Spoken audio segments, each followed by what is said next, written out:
Hello, this is Ernest Osias, Director of Market Analytics with Woodall Risk Management. Thank you for joining us for our weekly technical overview of the grain markets. Before we begin, a brief moment to look at our market disclosure. This is a solicitation, and there is substantial risk of loss in trading futures and futures options. Past performance is not necessarily indicative of future results. Thanks once again for joining us for our weekly installment of the Technical Market Overview. We'll go ahead and begin. At the onset of today's WASDE report, corn did move higher, and as mentioned before, that 360 number continues to be the all-important level that we want to see this market continue to hold. We had a very strong low, and the market is now forming what appears to be an upside-down head and shoulders pattern, where we have the head across the top and the two shoulders. That being the case, once this market is finally able to break through that 380 zone that we've talked about before, we should see some good headway above. And just below, we have about 365 as reasonable support for this market to hold right now. Again, that 360 number continues to be that all-important number that we're looking at. Overhead resistance then lies at about 380, and upon breaking through there, we look for the market to move higher with a target somewhere in the neighborhood of 400 to 405. Support at 365 does correspond with our 45-degree angle mark, and in addition to that, what we're seeing right now is that our sinusoidal wave looks to be a reasonable level that seems to be holding the market up some. We do have overhead resistance at the 360-degree mark at about 375, but if we are in fact able to close above this 375 number this week with 2 more days left in the week, we eagerly anticipate the market to make a rally where it would find its next level of resistance at about 385, and beyond that, we should be on our way to our goal of 400. The December contract has a similar formation, but instead of making its low in April, its low actually came in late March. From here, we can see subsequent higher lows that the market has been posting, and it's also made subsequent higher highs as well, with the exception of the most recent high, which is just a double top.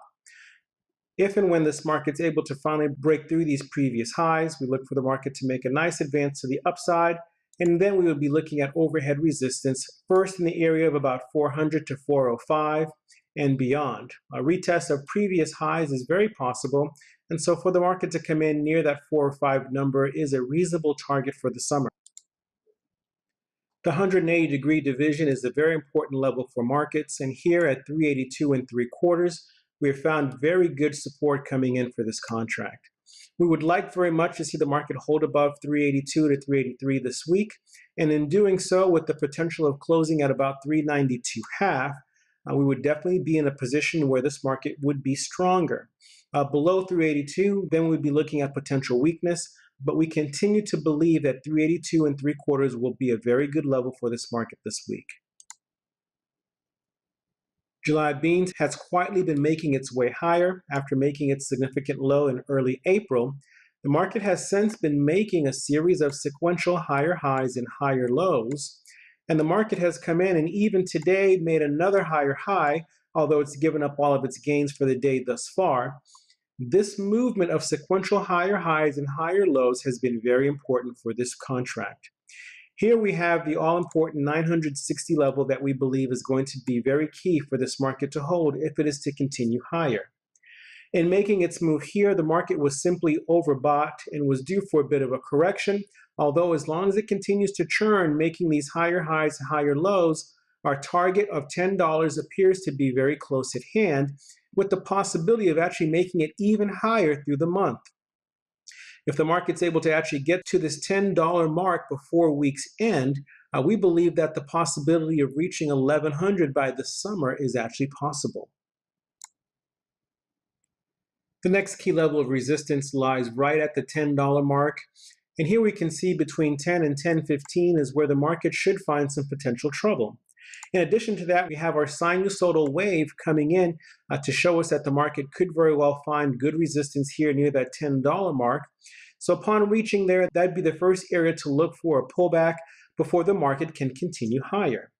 Additionally, you can see that the downside sinusoidal wave has proven to be a very good support area for this market. It is now moving up and is testing the 360-degree mark at 983.5. And as you can see, this is where the market really reversed today after making a bounce post the WASD report. The key area for this week is the 983.5. Look for continued strength above and some sideways to downside movement in the event that it closes below. In a similar fashion, the November contract has also given up much of the gains of the day, just as the July contract has. And as the market continues to move up from here, the next area of key resistance that we'd be looking at is somewhere in the neighborhood of 985 to 990.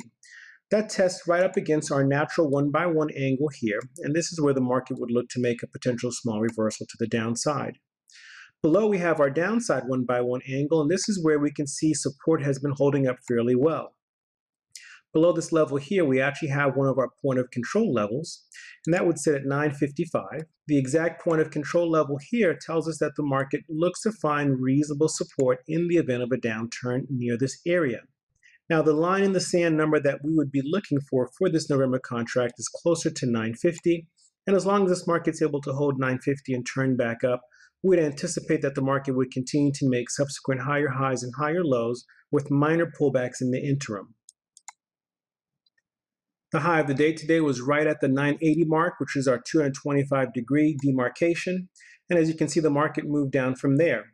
It also happens to be right in the middle of volatility-based resistance. So the market came in, and what we would anticipate is over the next 5 to 7 days or so, it would be for the market to move slightly sideways, given that it has come up and reached volatility-based resistance.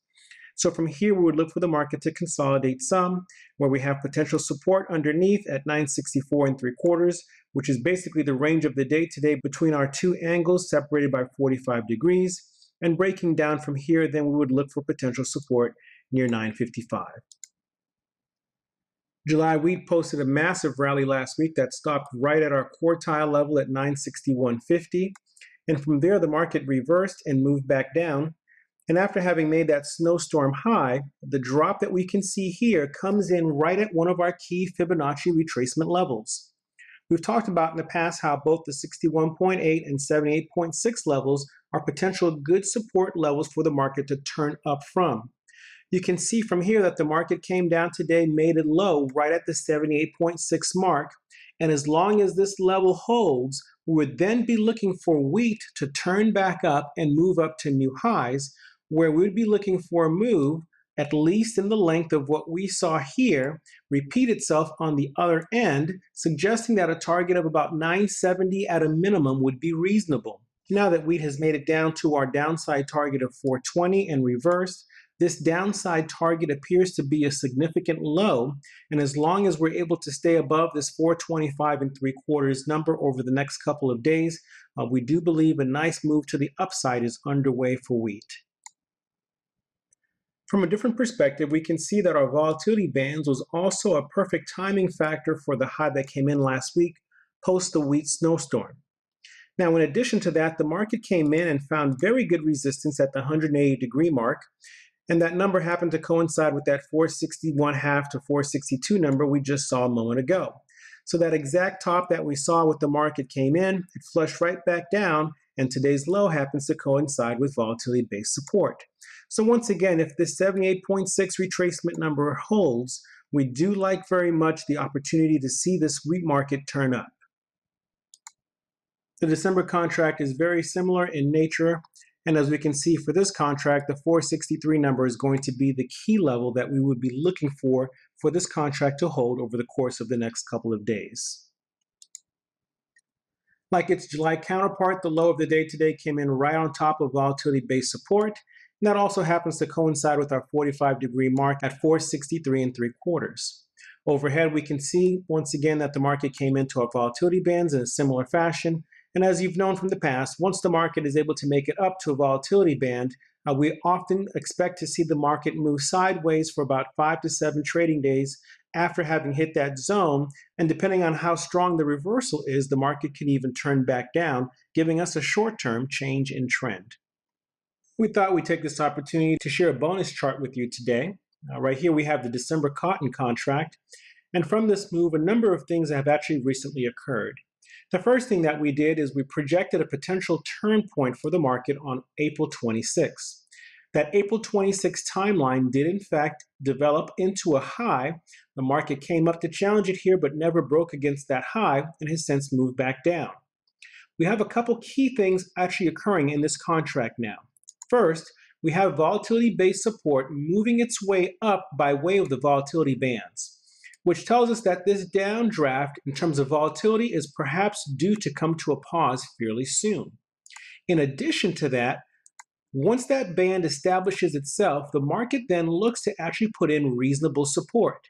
Now, we have several key factors showing us that support may be coming in soon.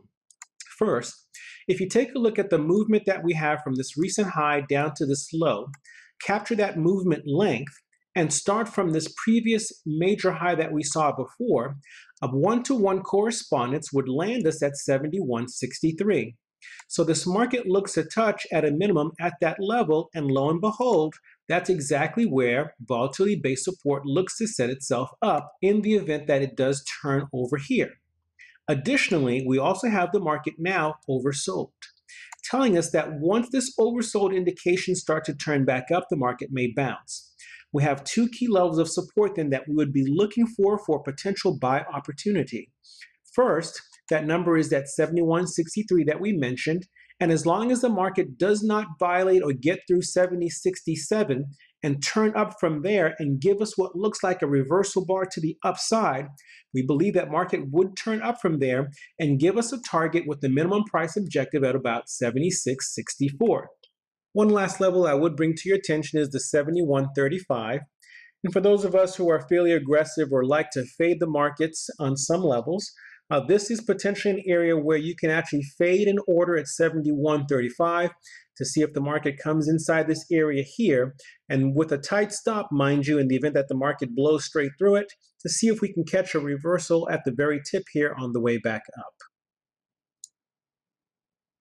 We'll close out today as we usually do with crude oil, and as you can see, our minimum price objective of 46.25 was reached. The market came down to about $44 and has since bounced up from there. Today we're seeing a very strong day after the market had been oversold for quite some time, and now we believe that the actual move to the downside may very well be complete for crude oil, and now we're going to start looking for potential opportunities to the upside, given that the move to the downside could very well be exhausted. We have an overlap of volatility-based support coming in, so at the very least, we should expect another 2 or 3 days to the upside. And if this market's able to get through 42.21 with ease, then retesting previous highs should not be an issue for this contract. Thank you so much for joining us for our weekly market update, and look forward to touching base with you again next week.